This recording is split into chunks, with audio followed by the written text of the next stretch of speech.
안녕하세요. 먹고 읽고 투자하라입니다. 오늘은요, 지난 시간에 이어서 글로벌 X의 차이나 컨슈머 브랜드 ETF 안에 있는 종목들을 뜯어보려고 합니다. 지난 영상을 아직 안 보신 분들은 그것부터 먼저 보시는 거를 추천드려요. 제가 이렇게 ETF의 구성 종목을 하나하나 뜯어보는 이유는 아무리 ETF고 리스크가 분산된다고 해도 저희가 돈을 투자하는 이상 그 상품이 구체적으로 어디에 투자를 하는지 알아야 한다고 생각을 하거든요. 그리고 또 하나의 이유는 ETF 구성 종목들을 뜯어보다 보면 그 중에서 정말 좋은 개별 종목을 찾는 계기가 될 수도 있어요. 그러니까 오늘은 이 ETF 안에 있는 개별 종목들을 간단하게 살펴보기로 하고 그 중에서 이 회사는 정말 내가 보기에 좋아 보인다, 흥미가 있다 이렇게 생각하시면 이제 더 한 걸음 나아가셔서 기업 분석도 해보시고 재무제표도 보시고 실적도 보시고 가치평가도 해보시고 이러면서 개별 종목으로 바텀업식의 투자를 해보시는 것도 좋을 것 같아요. 그럼 오늘은 그 두 번째 시간으로 이 차이나 컨슈머 브랜드 ETF죠. 티커는 2806인데요. 이 ETF의 대략 한 20% 정도를 차지하고 있는 여행하고 놀고 뭐 공연을 보고 영화를 보고 이런 여행과 엔터테인먼트 분야의 종목들을 살펴보도록 하겠습니다. 제일 먼저 차이나 투어리즘 그룹. 한국에서는 중국 국제 여행사라고 많이 하더라고요. 꽤 여행 중에 대장주라고 할 수 있고요. 이 중국 국제 여행사는 줄여서 CDFG라고 하기도 하고요. 1984년에 창립이 되었고 1000개가 넘는 럭셔리 브랜드들과 파트너십을 가지고 있다고 합니다. 그리고 200개가 넘는 리테일 스토어, 상점을 가지고 있어요. 30개가 넘는 성의 90개가 넘는 도시에 200개의 상점을 가지고 있다고 합니다. 그리고 이 회사의 가장 큰 사업의 하나는 면세점 사업일 텐데요.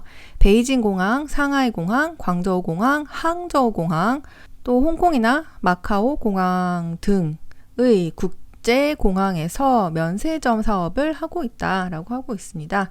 그리고 글로벌에서는 면세점 유통업자로서는 탑 3의 위치에 있다고 하고요. 듀티프리 면세점의 사업자 운영하는 그런 주체로서는 탑 4 안에 들어가는 기업이라고 합니다. 네, 이 중국 국제 여행사는 지난 6월부터 7월에 주가가 많이 올랐거든요. 중국에서 코로나가 이제 종식까지는 아니고 코로나가 이제 진정이 되면서 사람들이 국내 여행을 많이 다니기 시작을 했는데요. 이 중국 국제 여행사는 이제 관광 서비스업에서는 철수를 하고 면세점 사업에 주력하고 있다라고 하고 있고요. 하이난에 면세점을 많이 들여놔서 중국 사람들이 거기로 여행을 많이 가서 쇼핑도 많이 했다. 이런 뉴스들이 연이어 발표가 되면서 여행 관련 업체의 주가가 제 기억에 6월, 7월에 굉장히 많이 올랐던 걸로 기억을 합니다. 네, 이 중국 국제 여행사의 주가는 정말 꾸준하게 올라왔는데요. 지난 6월에 급격하게 주가가 오른 이유는 면세 사업의 성장성에 대한 기대감이 있다. 즉 지난 시간에도 다뤘듯이 중국 사람들의 소비력이 증대될 것이며 국내 여행도 많이 다니고 돈도 많이 쓸 것이다. 그런 기대감이 반영되어서 주가 흐름이 좋다. 이렇게 말을 할 수 있을 것 같습니다. 지금은 이제 국제 여행을 못 다니기 때문에 국제공항에 있는 면세점 사업은 어려울 수도 있지만 이제 뭐 백신도 나왔으니 앞으로 사람들이 여행을 다니면서 지금까지 못 썼던 돈을 쓴다면 더 좋은 성장을 보여줄 수 있지 않을까 하는 생각도 듭니다. 중국 국여가 이 ETF에 7.3% 정도 편입이 되어 있었고요. 그리고 그 다음으로 호텔과 카지노 사업을 하고 있는 갤럭시 엔터테인먼트에 대해서 알아보도록 하겠습니다.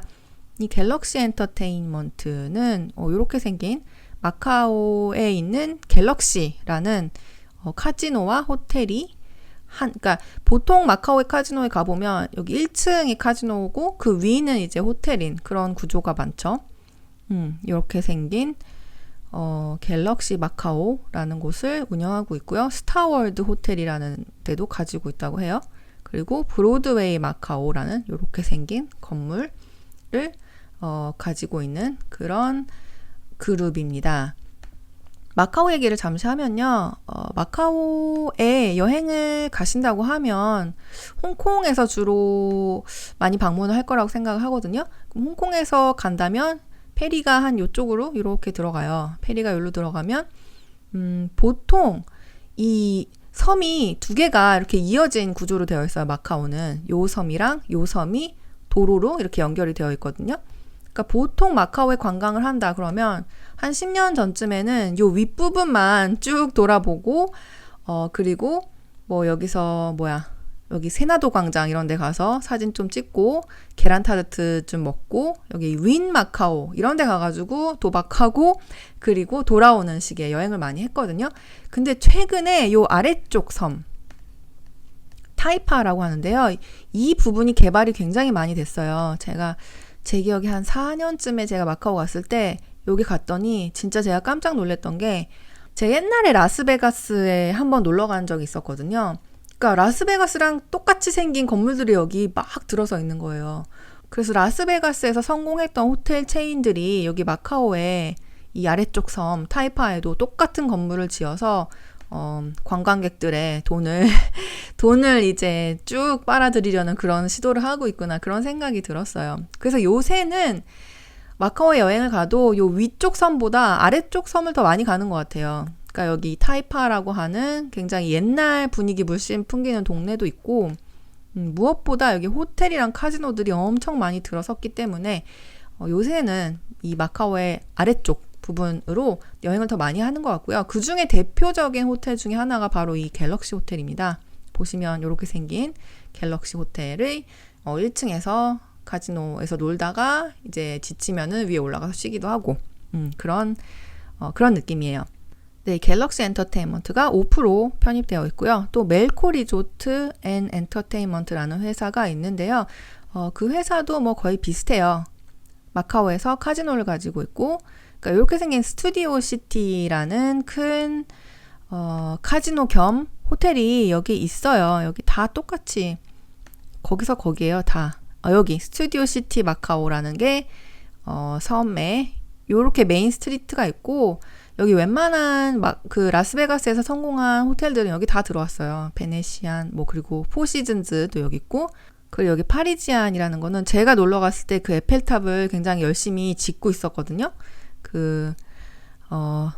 에펠탑으로 유명한 이렇게 생긴 요 에펠탑을 제가 한 4, 5년쯤에 갔을 때 짓고 있어가지고 요만큼까지밖에 안 올라왔었는데 지금은 완성이 된 것 같아요. 그 파리지앵도 요 거리에 있고 그리고 좀만 더 걸어가면 여기에 스튜디오 마카오가 있죠. 요 뻥 뚫린데 요 팔처럼 생긴 게 뭐냐면은 그러니까 무슨 관람차처럼 생긴 거예요. 근데 되게 조그마니까 이렇게 빙글빙글 돌고 그냥 내려오거든요.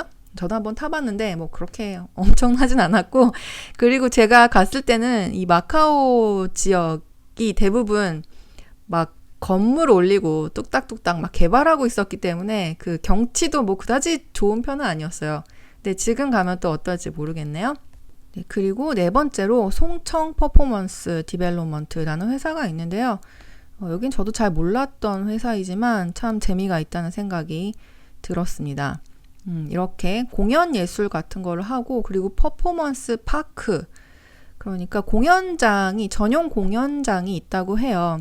보시면 이 송청 그룹은 한 12개 정도 되는 데스티네이션 리조트와 30개의 테마파크를 가지고 있다. 엄청난 규모죠. 그리고 대표적인 공연 이름으로 로맨스 쇼라는 것이 있다. 극장은 74개 가지고 있고 관객은 17만 5천 명이 들어갈 수 있는 규모이다.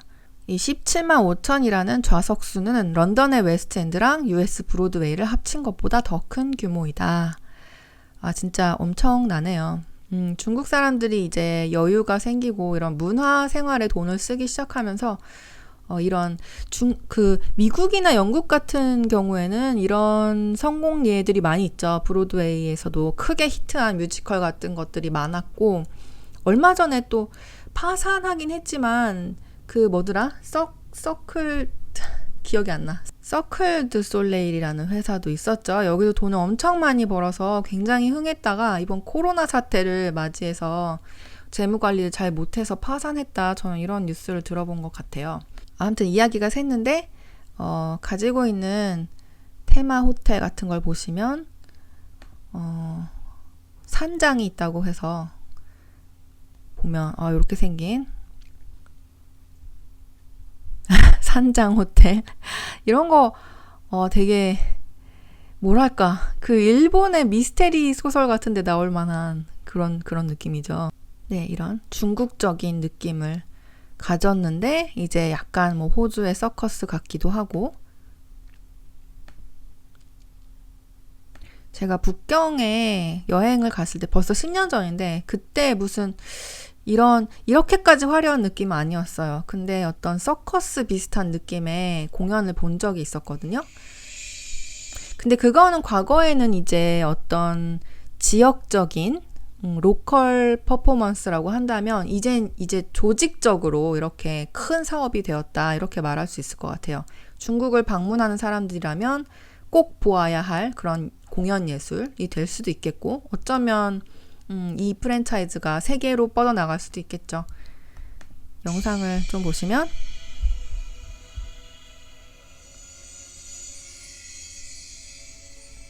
네, 감성은 대충 이런 느낌.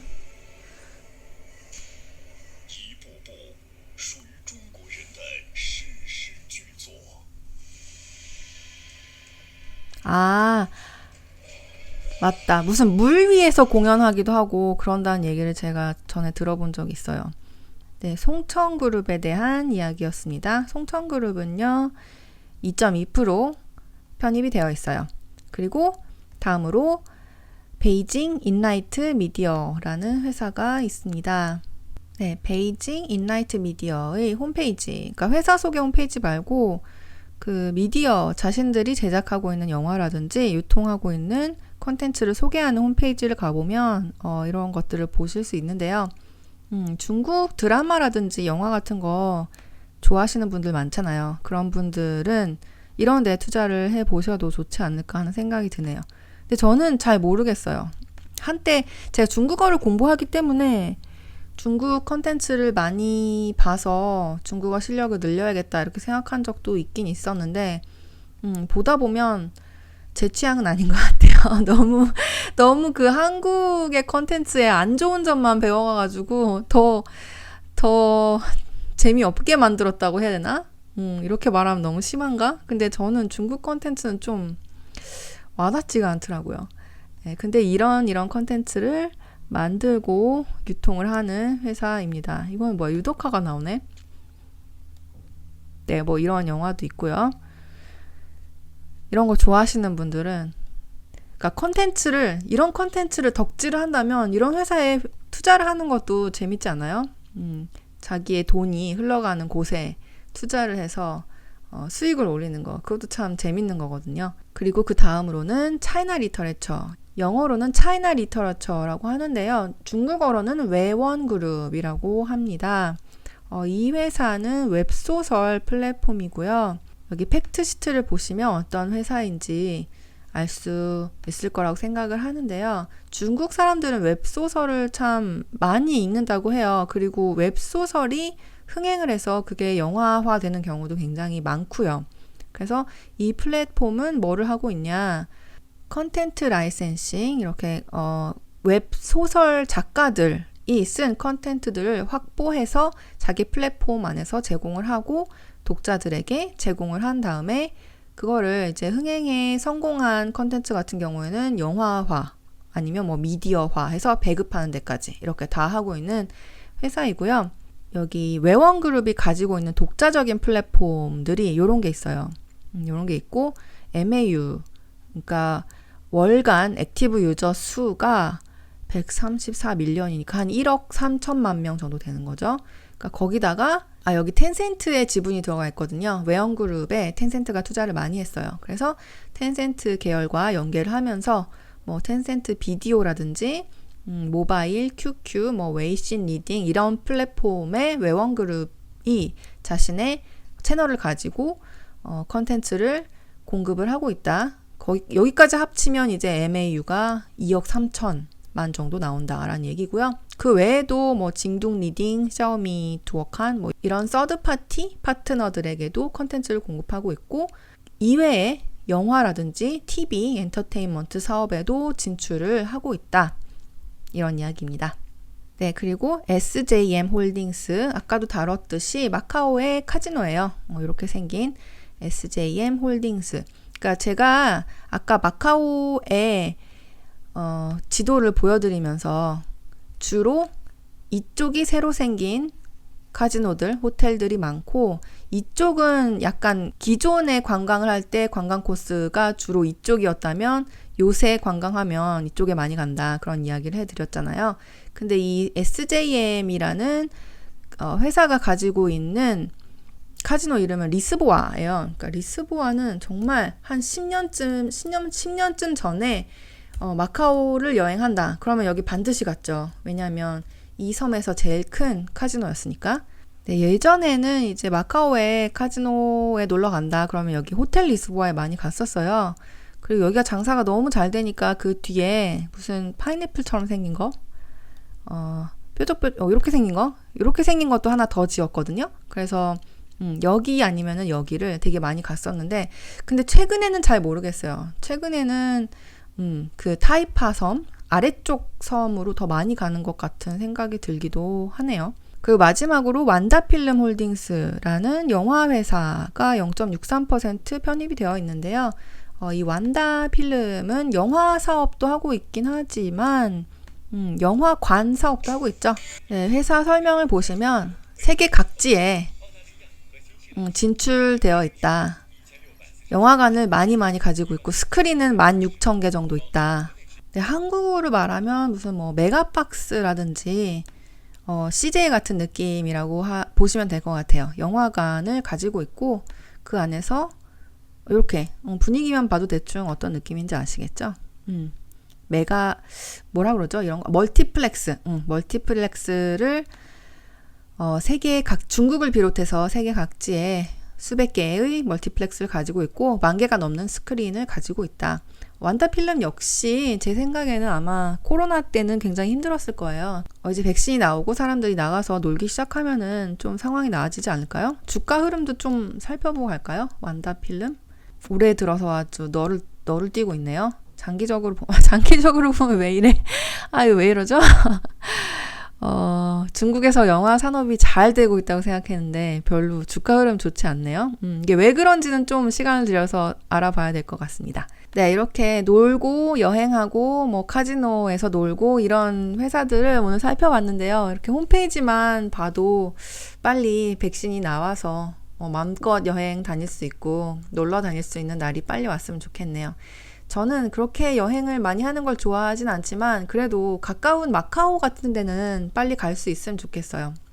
마카오에서만 할 수 있는 경험이 있고 또 마카오에서만 파는 맛있는 것들도 많거든요. 그래서 또 마카오에 가서 브이로그도 찍고 유튜브에도 올리고 그런 날이 빨리 왔으면 좋겠네요. 제가 요새 브이로그를 못 올리는 이유는 홍콩에서도 다시 4번째 웨이브가 와서 지금 확진자가 거의 매일 3자릿수가 나오고 있어서 저 자신도 지금 못 나가고 있기 때문이거든요. 그래서 빨리 이렇게 여행하고 놀 수 있는 날이 와서 여기에 있는 주식들의 주가도 쭉쭉 오르는 그런 날이 언젠가 왔으면 좋겠습니다. 그러면 좋은 일요일 되시고요. 또 다음 시간에 남은 부분 주로 교육과 의류 뭐 기타 등등의 소비재에 관련된 종목에 대해서 소개를 해드리도록 하겠습니다. 그러면 다음 시간에 만나요. 안녕.